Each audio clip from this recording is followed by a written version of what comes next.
Just a Job is the podcast for the modern woman to redefine what success looks like. We highlight real women and their real stories. Welcome back to another episode of Just a Job with Sarah and Ellen. I'm still giggling because we were just talking about Clinique Chubby Sticks. If you have ever used one, RIP, they still exist apparently. Ellen, let's head into what's on the agenda today. Our agenda. We've got a short and sweet agenda before we jump into an episode. We've got another weekly stand-up. I'm going to implement the light situation. Red, yellow, green. Sarah, what color are you today? Ellen, I love this. I am feeling pretty green. I actually just thought it was Friday for a second. It's Thursday, which is fine. This is the last meeting of the day for me. I went into the day maybe feeling a little yellow. I had meetings from like 9 to 2 basically, and sometimes those can be a little exhausting knowing that you're heading into a day of meetings, but I have made it through and now the work begins.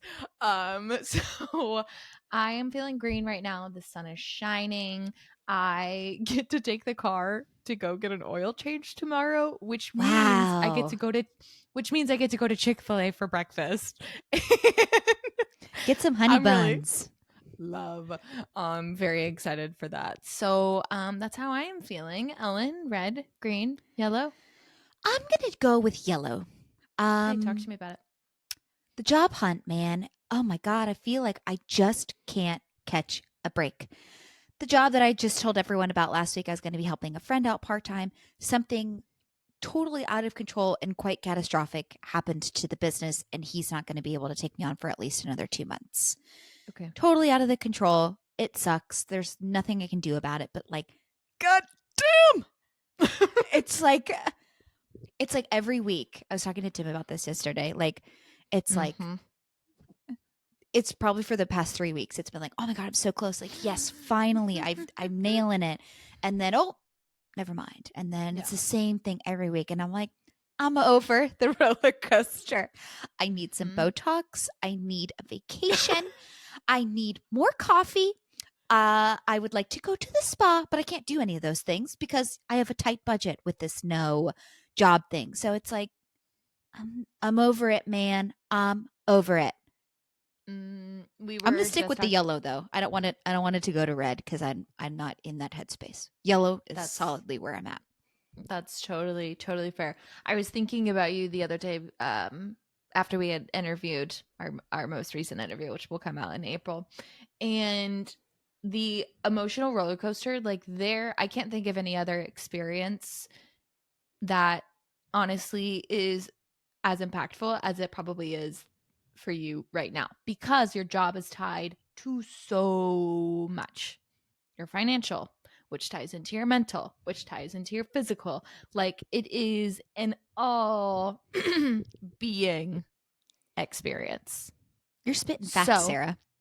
How can people support you, and not just you, Ellen, but you collectively, as in the people currently looking for jobs? What kind of support do you need from the people in your circle? I like when people just give me a little text, like, I'm thinking of you, it's okay, like doing a little check-in. Like, friends and family, like, that's been super helpful. Genuinely, I don't think I could make it through this whole thing without the support of friends and family, because it's just like, it's isolating. Honestly, it's like kind of embarrassing, like not having a job. I don't know. That's just a thing I've been feeling recently. And so having friends and family come in and check in on me has been super, super helpful. And I'm very grateful for that. But like job hunting in general, I think like networking and connections are huge. If you know someone looking for a job and you're like, oh, I know that they could be interested in this industry or whatever, connecting them with people that are recruiters, or a company is hiring, or that company aligns with what someone's looking for, those connections and like soft leads are like what people are. That's how I've been getting interviews really at all recently. So anything project management, anything healthcare technology and or like health and wellness is really what I'm looking for. So if you know of anything, my LinkedIn is so beautiful, it's insane, so go check it out. That's my subtle plug for my gorgeous LinkedIn profile. I think that that's great and tangible advice. So thank you. I think that this is the reminder to reach out to those people that are in, any sort of uncomfortable position, but especially those searching for jobs right now. Like we talked about in the recent episode, I feel like now that is completely what my feed is. And yeah, it's time to check in on those people. So, Yes. Ellen, we are heading into the weekend. Anything that you are doing to take time for yourself? My sister is flying in from England and I couldn't be more excited. Amazing. She's bringing her boyfriend. We get to meet him for the first I didn't time. know that. So I'm fun. so excited. And like, I saw her somewhat recently, but it's just like, it's still, she lives far away. I'm just so excited to see her. And we get to play tourist and show her boyfriend around, which will be so fun. I finally have a bed in here. Check out the gorgeous setup behind me, guys. It's going to be where they're staying. So I just like, that truly is going to get me through this weekend and then going into next week. I'm so excited. Um, Good. Enjoy Sarah, it. any fun weekend plans for you? Fun weekend plans. I think we're supposed to get some kind of cruddy weather tomorrow. Potentially going to watch baseball on Sunday, college baseball, which I love college athletics and I especially love baseball. So I'm excited. I feel Um like college sports, that's the fandom is so much greater than professional yeah. sports, at least in my Yeah. experience. It's easier to get behind college students, I think, than overpaid athletes. So I agree. happy, I agree. happy to go do that on Sunday. Otherwise, it's really just hanging out, doing my color. I don't think I told you this, but I got a color by numbers thing, Yeah. Send me a pic. I and want to see your progress. it's quite sad, but I will. I will. Okay. Well, everyone, thanks for sticking around for the agenda. We are heading into Sarah's episode. I'm stoked about this, not only because we have the same name, plus minus the H. But also, Sarah is just an inspiration, and I am so excited to share this episode with you. So, thanks for sticking around. Everybody, enjoy and have a great week. Hey, everyone. Welcome back to an episode of Just a Job with Sarah and Ellen. Today, we have another Sarah Sipple, joining us. She is the food and drink editor for The Pitch in Kansas City, as well as a content creator. At her day job, she enjoys nerding out over newsletters, fostering talented freelancers, and showing off the delicious fun of Kansas City. So true. However, her background is not in journalism. In fact, the path to food editor for a 43-year-old arts and culture magazine is honestly unbelievable. Armed with a PE degree, yes, a PE degree, and an eye for process improvement, she's found herself as COO for a high end mental health startup, student life admin for a private college, and now a food and entertainment writer, basically the professional version of the never let them know your next move. Sarah, that's the perfect way to describe your professional career journey, but welcome to the pod. Thank you. So Sarah and I have known each other pretty much since I was walking. Sarah grew up down the street from where my dad grew up. And then when my parents moved away, we moved back, or when we would come back to Ottawa, I would always play with Sarah's younger sister, Riley, who is one of my best friends. So you were always like the cool neighborhood kids down the street. We have like so many pictures together from our unfortunate youth. Not really, we were all very cute, but the pictures are quite hilarious. And then growing up, and obviously moving to Ottawa and then becoming best friends with Riley, you were always in our lives like kind of the older sister figure to a lot of us. So I am so excited to have you on the pod. And I also must note, when I was originally kind of thinking of the pod and like pitching it and discussing it with Ellen and family and friends, you were my muse. And I don't think you know that. You were No. literally part of my pitch, and I could probably pull it up, but I was like, or like your best friend's sister who did this and went to this. Like I thought of you. Like you are pretty much the epitome of what Just a Job stands for. So freaking happy to have you here. And I'm so excited to hear about all of it because I feel like I've seen it all from a sideline view, but I'm excited to hear about it from your perspective. So take me back to young Sarah. What did she want to be when she grew up? Oh man. Well, it young me would probably be proud of where I am, but not never believe the journey. But I never played house or babies. I only ever played school. My dad was a teacher and brought home defunct school supplies and maps and things like that at the end of every school year. So I wanted to be a teacher. and an author and an illustrator. My parents would just, laminate all the little books I would write and illustrate. But also, like every millennial, pretty much, I went through a phase where I was convinced I was going to be a marine biologist. So Mm. I ended up part of that happening, not the marine biologist. Wait a Oh. second. You wanted to be a marine biologist and you're in a completely landlocked state. Yeah. That is entertaining to me. Yeah, it was just a thing. It was just a thing with something.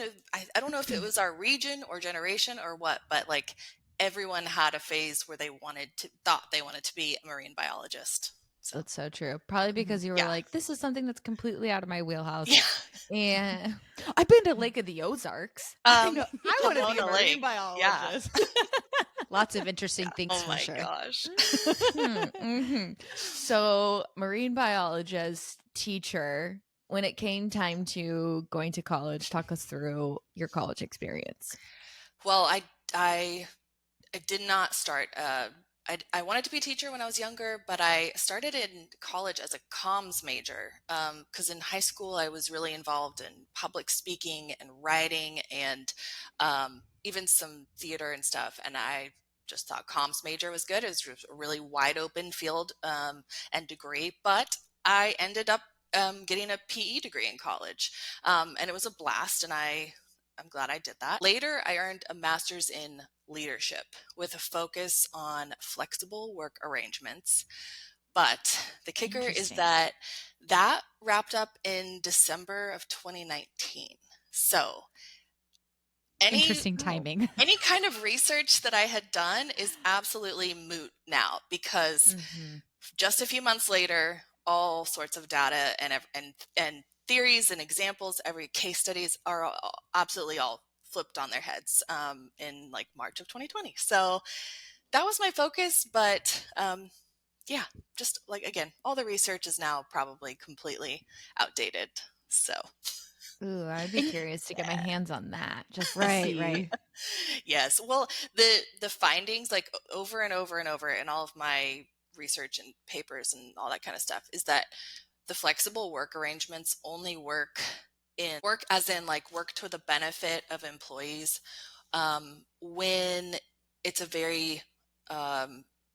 pretty perfect balance with leadership and management, if that makes sense. So like it's something that you can't just put on paper and say, yeah, we have unlimited PTO. We have, you can work whenever you want. We can work wherever you want, whatever. It's like, unless each individual manager and the overall company fully support actively using those benefits and somehow not having competition or like visibility matter for advancement, things like that. Anyways, it's just very tricky. And there's not very many cases where all those flexible work arrangements truly, truly benefit the employee. So, anyways, I think that's all still true. It's just that back then there were not very many companies to study. Sure. But Yeah. now there is, obviously. Yeah. Well, and I think with the balance of management, leadership, everyone coming together and saying, yes, we support this and we implement it, like that rarely happens. So it sounds like it's kind of like almost doomed from the start of being able to, like, I don't know, have that be a successful work environment of having that flexibility. So it's kind of like we talk about balance a lot, but I mean, that sounds like something that maybe is not a balance. Yes, because even if, the top leadership of a company says, we are offering unlimited PTO and we truly believe in it, it just takes one manager somewhere in the mix who leans a little bit more towards micromanaging or like an old school, like, if they can't see what you're doing, then you're not doing it. Like it just takes one kind of outdated or misaligned view from just one person in there to kind of mess up the whole system. Interesting how that can influence culture. Just like literally one person can offset the balance. Fascinating. So was there a time between the end of college and then that extended degree that you were talking about? If so, what happened there? What was your experience like? Well, like it's going to be the common theme here. Lots lots happened in between there. Mhm. I didn't go straight from college or from undergrad to master's. So in between um, my PE degree and then the master's, I did teach PE for a while. I didn't actually teach PE. I taught an elective called it was just health and wellness. It was a Mm. temporary position at a middle school. So that's why I didn't do it for very long. It was a temporary position because I needed to add an elective. But it was amazing because I didn't even have a curriculum really. I just was, my personal goal as the teacher there was to fill in the holes in the curriculum that weren't met by PE and the little bit of health class they got there, and then science. So we did a lot of wellness. Like we did, it was like a class that was split between the gym and the classroom. So we only Mm. focused on fun lifetime sports, things that people can do with like low barrier of entry, like not specific equipment or specific space or membership or whatever. And then things like stress and nutrition and sleep, just topics like that. So that was really exciting. Yeah, Oh, where was that? that was at, um, but I know, but like, where was that when oh, I was that age? right. Honestly, I need that Yeah. now. It was, I did not take that opportunity for granted. Like I knew that, especially knowing it was temporary, like I knew this was Mhm. so important. And yeah, I just took it really seriously I mean, but it was still really fun. It was a blast, Yeah. mostly because I only had students who wanted to be there. It was not a required course. Mm. So as a Right. teacher, that was like so ideal. But yeah, I hope it made a lasting impact, at least in some way for those kids. Mm. Mhm. And it was mixed sixth, seventh, and eighth graders, boys, girls, everything. But anyways, that was temporary. So I don't remember all of the order of everything, but I also worked for our local rec center and a private preschool. Those were kind of like congruent because Mm. they were both part time. So I was a like an assistant teacher at a private preschool, and then did kind of a little bit of everything for the rec center. And then I took I ended up working from home basically for an MLM. And I was very successful in that, but I'm also very happy to say that I have been done with that for a very long time. And I Mhm. don't necessarily support that entire industry, everything. But That's moving on from fascinating. that, also Yeah. I I did not actually really like working from home completely on my own. And so I sought a job. Like sounds so shallow, but I don't care. But I sought a job that I could walk to, which means Oh, that's smart.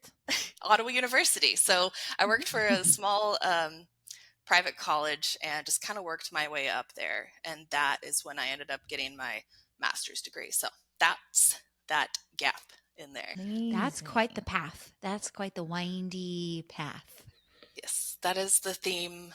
Someday I'll find a way to like capitalize on that path, write a book or something. But Mhm. not that I'm an expert, but I always, my message I always want to leave with people is just that, like, if you're truly interested in something, if you have a little bit of curiosity and confidence that you can learn something, just go for it, because it's up to, if we're talking about jobs, it's up to the employer to tell you if they don't think you're qualified. Like, Mhm. um, if you're just, it just doesn't hurt to put in an application or to make a call or whatever. I know, like, that still comes from a lot of privilege to have the, I don't know, the access to Mm. have that confidence and to have that, like, all those opportunities.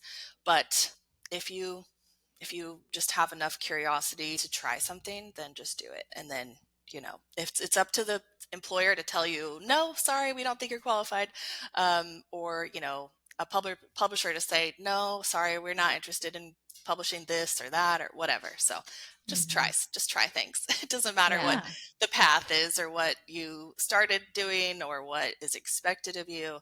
That's kind of my message. So Yeah. Definitely like scratch the itch, because I think we all have the what ifs in our career, and Mhm. it's not acceptable by society to take not even like a gap year, but Mhm. just an opportunity that's an outlier, something that's Mhm. very different than what you're doing. And if I mean, I've said this before, if I had two resumes in front of me and I had somebody that had stayed at a job for 3 to 10 years versus somebody that took opportunities in different industries and, again, overused word, but just became well rounded, I would definitely seek that person out as opposed to the somebody who stuck around for a year. Like, loyalty doesn't really mean much nowadays, Mhm. unfortunately. It's Mhm. experience that will always override that. And so I think that that's definitely something I've learned from you from Yeah. afar, is just the not leave no one stone unturned, but just you don't really know what your passions are in life until you test something out, you know? Yes. And I'm sure with your degree, it's like with the PE degree, it's maybe you didn't see that being a full career until you're Yeah. 65 and, whatever. But Yeah. you Yeah. scratched the itch, you learned a lot, and then it led you into your path that Mhm. you're on today. Yes. And what made me think that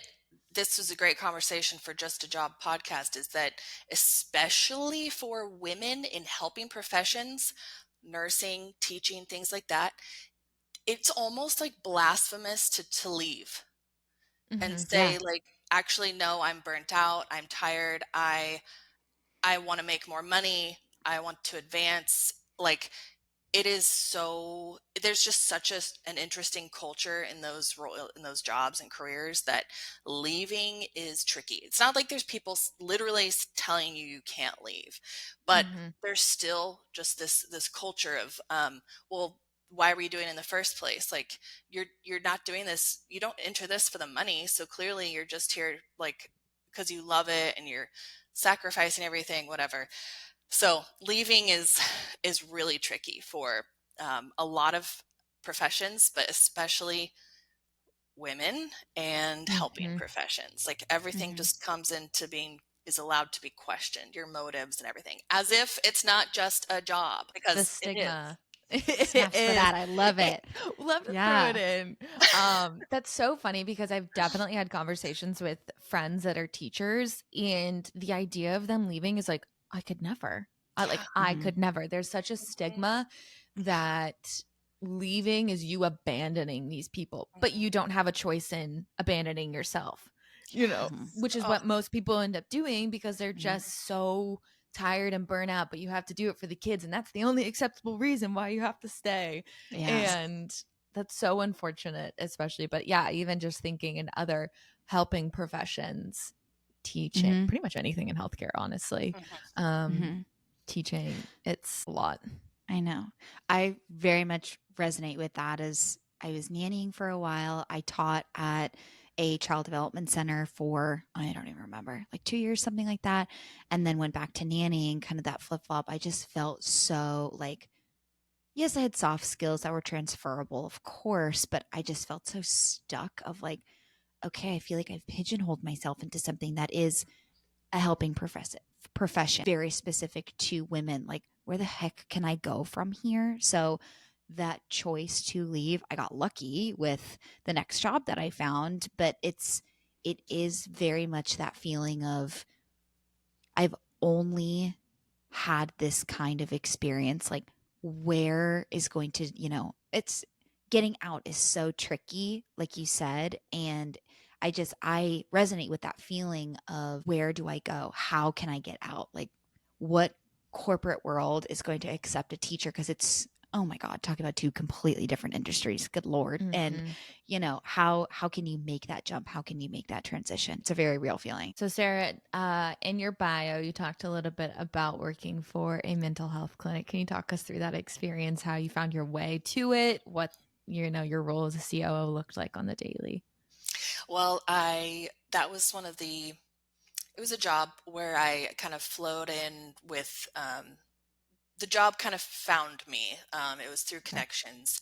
My former uh, boss, I had been wanting to leave the university for a while. Not that it's a bad place by any means. It's just that I had my responsibilities, and I would say this to anyone at the university. My responsibilities were like the most boring, unpleasant things ever. Even though I was in a very, very fun department and I had an incredible team that I still like absolutely love and respect to this day. But I was very just very ready to be done with that specific job. And so plus we worked there all through the like, pandemic and school being canceled, and Mm. it was a very rough, challenging time. But again, thankfully I loved the team and we worked so well together. But my I had learned that my basically my boss was also leaving to start her own mental health private practice with another mental health professional. And I was just like, hey, if you need any help, I'd love to get in on this. And we took a couple months to open. It was just the three of us. We literally like bought furniture and made business cards and a website and social media, whatever. Um, it was the three of us doing it, almost all of it, and it was a really cool experience. But it also meant, like, as a startup, it also meant that we didn't take home any money for quite a Mm. few months. So I've always ended up accepting traditionally low paying jobs, but that one that was zero for a long Yeah. time. Can't get lower than that, huh? Yeah. I called myself a volunteer for a while. um, but it was a really cool experience, not just to work with the other two women that are so smart and had such a clear vision for what they wanted to do and Mhm. how it would serve the community, and it like came to fruition even better than any of us imagined. To also see some of the little nitty gritty business details that were new to all of us. But what I took away most from that job was the skill and the process of setting up like a client or customer experience, user Mhm. experience. Mhm. That was part of my job, was to handle how a customer, client, whatever you would say, a person is, what their experience is and how they feel and how they're treated from the moment they reach out to, like, obviously if they become a patient, and then we interact with them that way, and then even when they leave. So it was, and this job more than any other, like, sensitivity and care is of utmost importance, because it Mhm. Mhm. was a mental health private practice and the clients were primarily women. And like, one of the main specialties of this practice was um, care related around, like, the birthing experience, before, during, after, everything like that, and motherhood in general, and loss. So it was it was just very important and enlightening, and honestly very special part of career development, was creating that experience. Obviously I'm not in the clinician's room, so that part I was not hands on in, of Mhm. course. But and I also, like, 99% of the time I didn't know anything. I didn't know what was discussed in there. There Sure. is true confidentiality. But I could still make sure they were welcomed and heard and felt as safe as I could do, as I could present, from the moment that, even just seeing things on social media, Mhm. which is how we had most of our growth at first. Mm. And then, yeah, from their first email or phone call, or, checking them in at whatever payment, like, that part, is kind of tricky. Like, you Yeah. just had a session. Now I got to ask you for money. Like, just, Yeah. it taught me so much about how to be just aware of a very specific client need. Like, I know it would be different at, say, like, a gym where people are reaching out for a Yeah. service, but it's personal training, or, if I was a designer, it helped me find ways to adapt to the audience needs and learn that way. So that was a Mhm. really cool skill. But yeah, that's a great place. And I don't work there and I could never be a patient there, but I'm happy to still be involved in some of their, like, big scale programs and things they do like that. So I'm such Mhm. a cheerleader forever and ever, even though Mhm. I can never go there. Yeah. as a client. Yeah. That would break some rules. What a unique experience being able to like start something from the ground up. You're really in, I hate the saying boots on the ground, but like that's the thing that comes to my mind. Yeah. Your boots on the ground, you're really building a business from the ground up. And what was that experience like wearing all the different hats, having your hands in pretty much everything and doing it all yourself? Of course, you had two other partners as well, but what was that experience like really, starting from nothing and building it into a successful business? It was very enlightening, and I learned a few takeaways that anyone could remember, and then I will always apply to everything. And number one is outsource where it's really important, where Mhm. you truly it's not your strength or skill or whatever.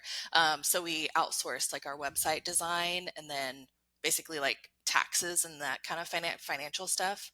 But everything else, it was boots on the ground. We did and we handled the the another lesson that I learned from that experience is that like it every now and then I would remind myself, like I said, we most of our growth was from social media, like Instagram specifically.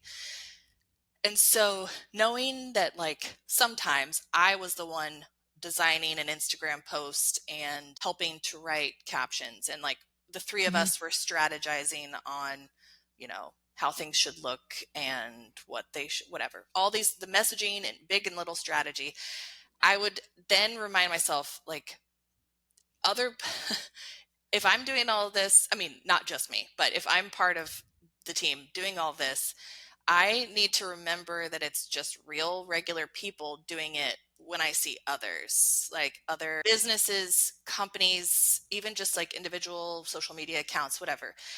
It helped my comparison problem. I don't know, Like problem. there's a person behind Yeah. the I'm screen, like, wait, behind the if post. people don't know that about us, they just think we're like this, I don't know, nice, cool, trendy company that's blowing up, but like it's just us. Yeah. And so then I now apply that to others, and I'm like, oh, well, I mean, yeah, they do a really good job at this and this and this, but like they're just like regular people. And so Mhm. it helped with like, imposter syndrome. So Yeah, that's what totally. it was like. It was cool to work together. It was cool to learn from them, who were, one was older than me, one is not. They weren't quite like me, who had jumped around a lot and done like been a little bit in a lot of different industries. They were much more like grounded in their training and profession of counseling. And so anyways, it was great to learn from them, and then to learn those two big lessons about outsourcing, and then outsourcing only when you can afford it, but like when it's really important. And then, yeah, just the imposter syndrome. It really helped. Like, wait, okay, we're doing this, but it's just me. So like that means that other people are. It's just them. So Yeah, reframing it. Sarah, was this your first time working in a like female only space? yes, yes, Mhm. because even with teaching, it wasn't like the preschool job was pretty much all female, but the every other job, even in the education and colleges, were you know top leadership was male, plenty of male coworkers. And then now I'm back to like at the pitch half and half, but from the top down, it's like it's half and half men and women at this point, just men, like just men, just women, but it's all men at the top and Mhm. women at the bottom. So Yeah. yes, that What was would that you was it. say? I Mhm. would say, well, my question, based on the experience of working with only women, is there something that kind of stuck out to you in that experience? It's tough to separate working with a completely women-run company from Mhm. the industry or the content that it was, which is therapy. So Sure. it's hard to separate the two, because I would hope that most like private therapy offices would have similar benefits, like I'm about to say. But overall, it was just very warm and kind and caring, but also like everybody, like we would have casual lunch not lunch meetings, lunches, talking about, personal life stuff.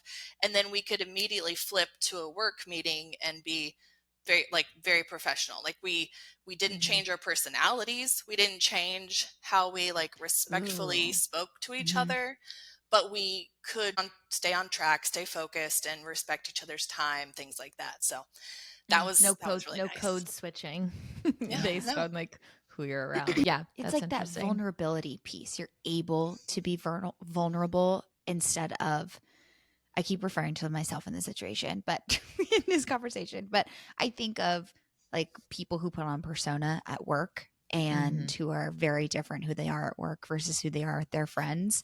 Hmm. And that was definitely something I did. I was very different in a work, even just having this conversation. So not, which was pretty tiring at times. And I'm sure being able to have that vulnerability and be able to switch conversations back and forth, being the same person and Hmm. having that same personality, I'll say is probably very comforting. Yes, it was Mhm. comfortable and comforting and like um, affirming. Yeah. Mhm. Um, but I don't think it's, I, th- I also understand the code switching and even kind of having a different personality because sometimes it takes that to like be able to enforce boundaries at work. Sure. But Totally. like you said, when it comes to a point of being tiring and just unpleasant, yeah, that's definitely Well, so I was going to ask, I'm assuming to the point of the conversation that we were having about teachers and um just anyone that in the helping field. What was your experience like making that next move, and what was it? yes, my goal when I left, I have said like the last like 3 or 4 times I've left a job, I'm like, okay, now I'm going to actually make money. Like, I'm going to do a job for the purpose of a job, like to Mhm. earn money and like Mhm. more than I was, and not just like do something that sounds fun or good or interesting. Like, but no, it's never happened. So, I have not accomplished that part. That's usually like what I say. I'm like, okay, I'm going to start looking, I'm going to do this, and I'm going to, have a job that earns what I think I should be earning with my experience and Yeah. knowledge and education. Um, but yeah, so I still haven't necessarily worked a corporate style job. The closest would be the university because there were multiple campuses and departments and things like that. But yeah, the switch for the first time now being kind of separated from something considered ish, education slash helping profession. The switch has been like such a breath of fresh air. Like nothing, that doesn't mean those other places were bad. It's just that I'm really enjoying the difference of this type of role. I've never felt more freedom with what I can wear and how I can present myself, but also freedom with like how I can be on social media and Mhm. also freedom with establishing more boundaries because the other places that I've worked, I've had really, really close relationships and friendships with coworkers that I do not regret whatsoever. But it it's just that was more inherent when they are helping professions that are based on relationships and like your work being there to care for people. It's just much more natural for those relationships with coworkers to develop.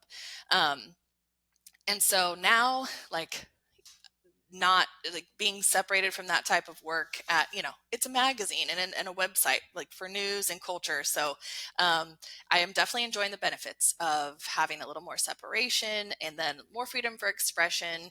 And yeah, I'd say that's the main difference and benefit that I'm enjoying right now. But again, it's Mhm. not that I'm in a big corporate environment by any means. So Mhm. in fact, Mhm. it's very small. Talk to us a little bit more about your current job. What does a typical day look like for you? It sounds like your freedom and ability to just kind of make your own day and have that individuality is something you really enjoy. So, Mhm. walk us through what your typical day looks like and what you're really working on right Typical day is, well, there's no such thing because like you said, now. I do get to create my day, but it's a give and take because I can create my day, maybe even my week, but there are also constant looming deadlines that truly never stop.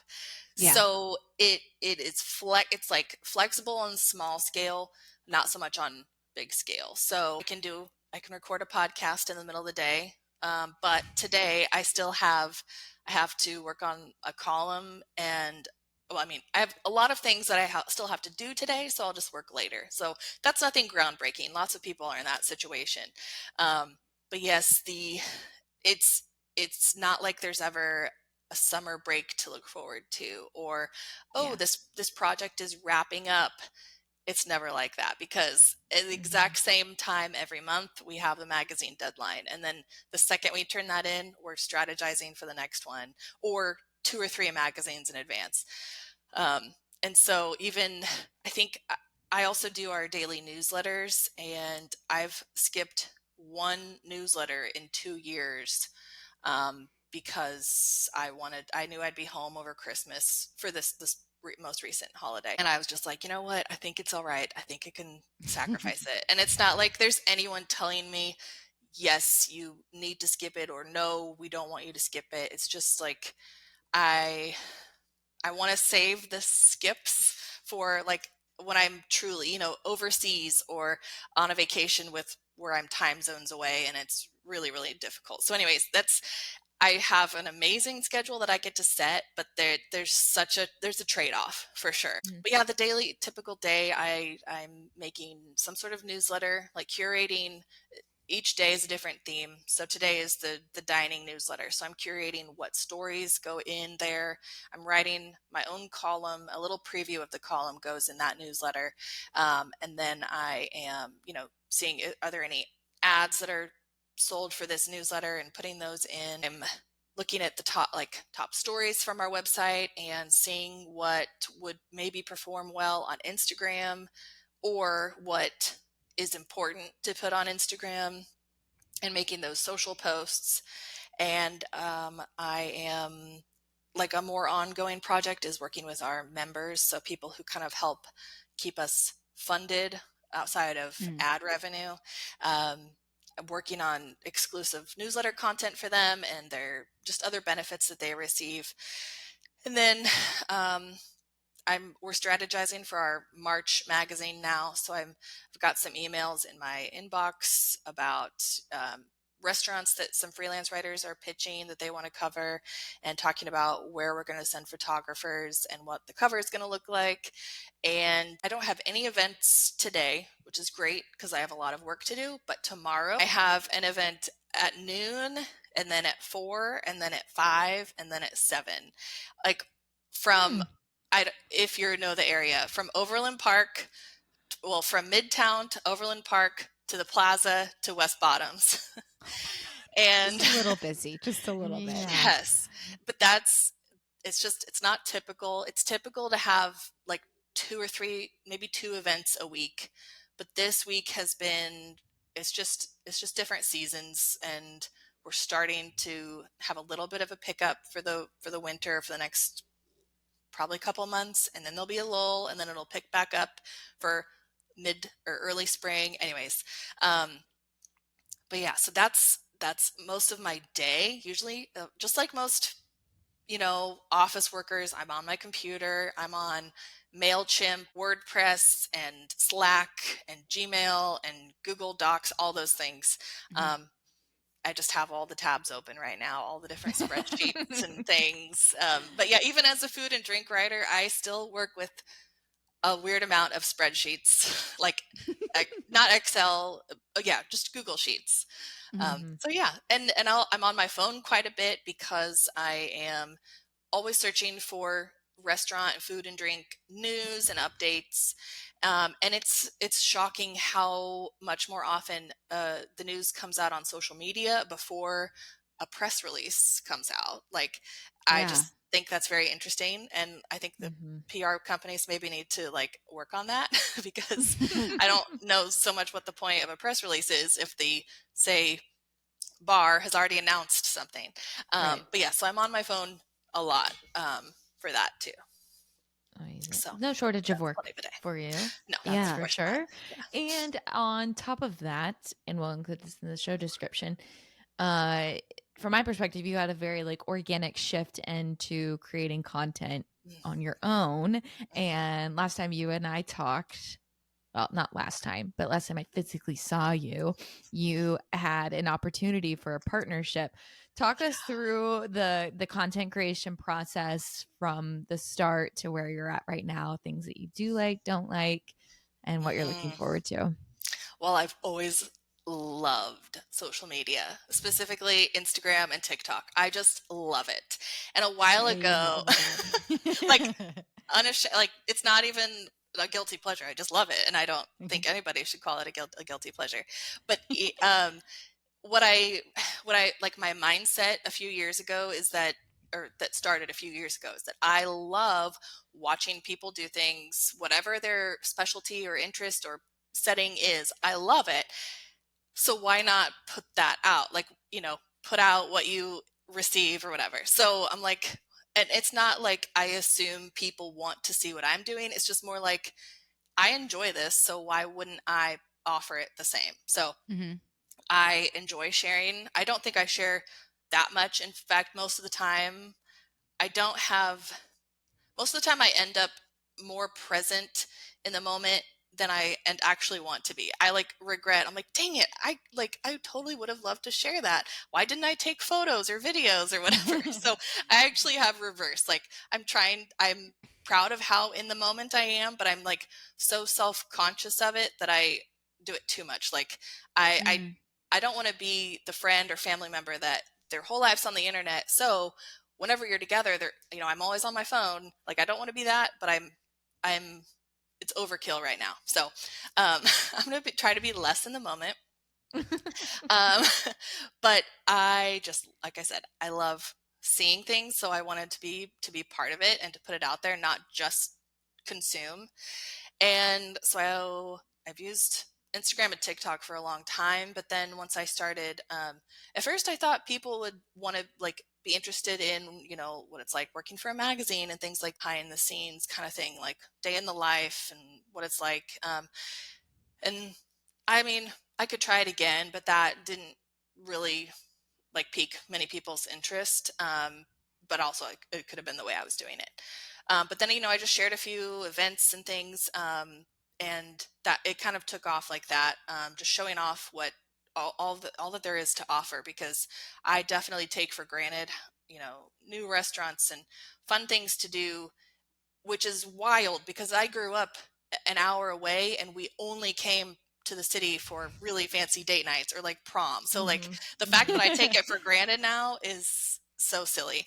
Um, but the thing that's been tricky, not tricky, but like I've been really sticky about is boundaries, like as far as being a journalist, having like Mm. journalistic integrity, and also the content creator, especially paid partnerships. So like Mhm. I will never my ultimate fear is that someone out there would think that, oh, if this company pays Sarah Sipple, the creator, for a campaign, that means she's automatically going to write about them in the magazine or something, and she can be bought or whatever. And that is Mhm. absolutely never going to be true. Okay. Um, but so having those boundaries be very clear with my employer, with myself and friends and things like that is very important to me. But yeah, that's how I know I only do things that are fun to me. And even I have had a few, not quite a few successful paid campaigns. And so far, they've only approached me. I just literally haven't had the time or even quite the know-how yet to pitch myself to people Mm. or places. Um, Mhm. but I'll only do things that I think are fun, of course, because Mhm. I'm not getting paid enough to like do things that aren't fun.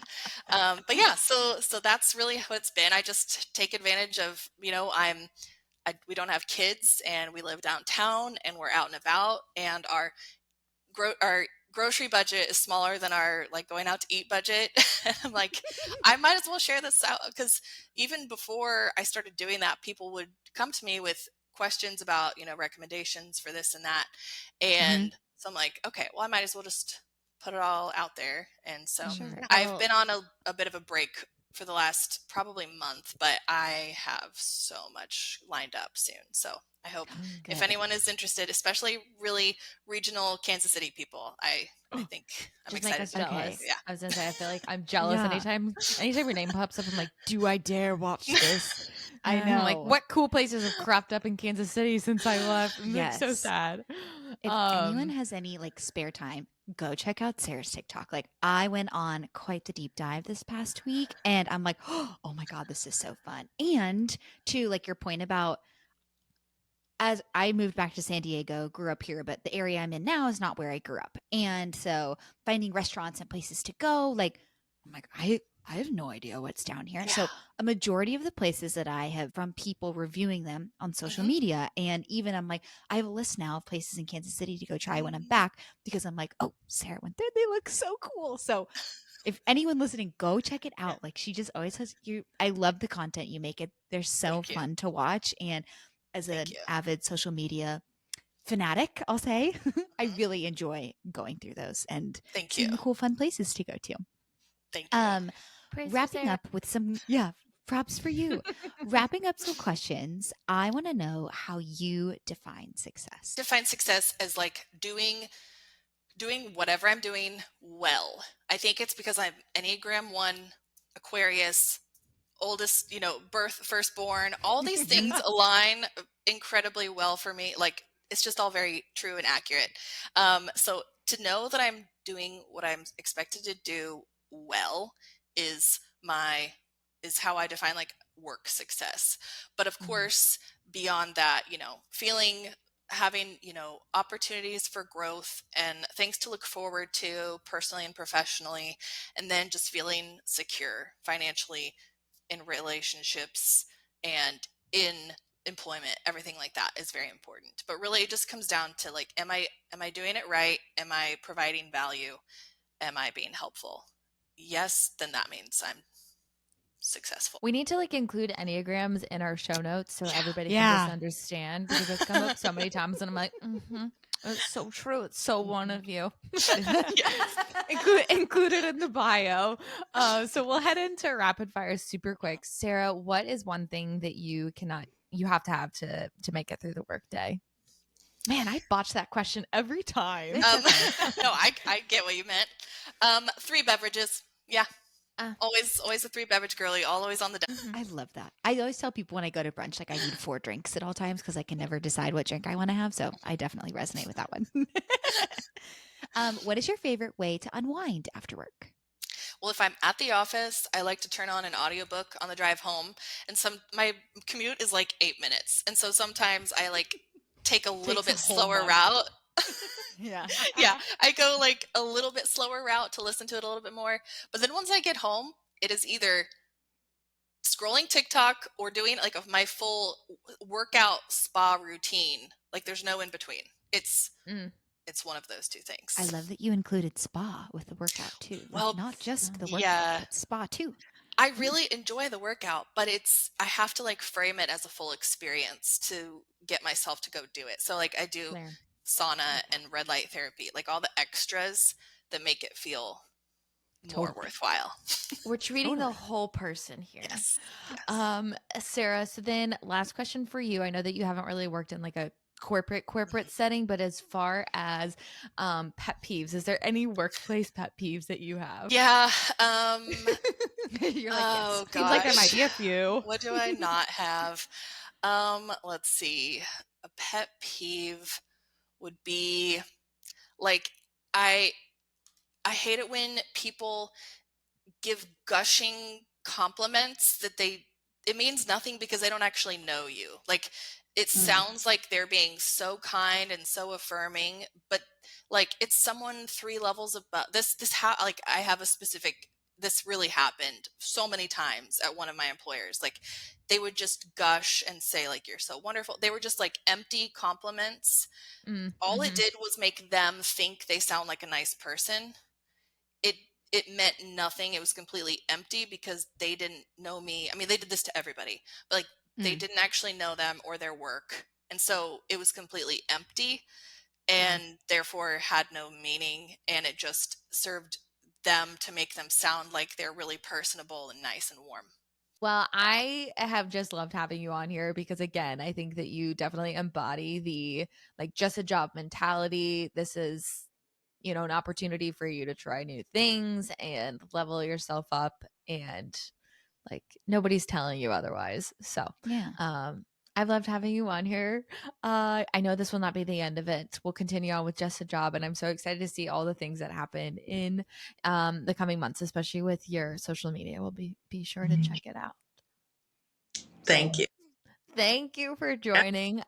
We'll include all of Sarah's items in the show notes, where to follow her, not just at her job, but also her personal life, and seeing everything that she goes and eats and drinks makes us jealous. So Well, thank thank you for having me. I love what you do, and any space that is like equally encouraging and uplifting and entertaining and affirming like this for women, especially related to work, is so needed and wonderful. So thank you for starting this podcast.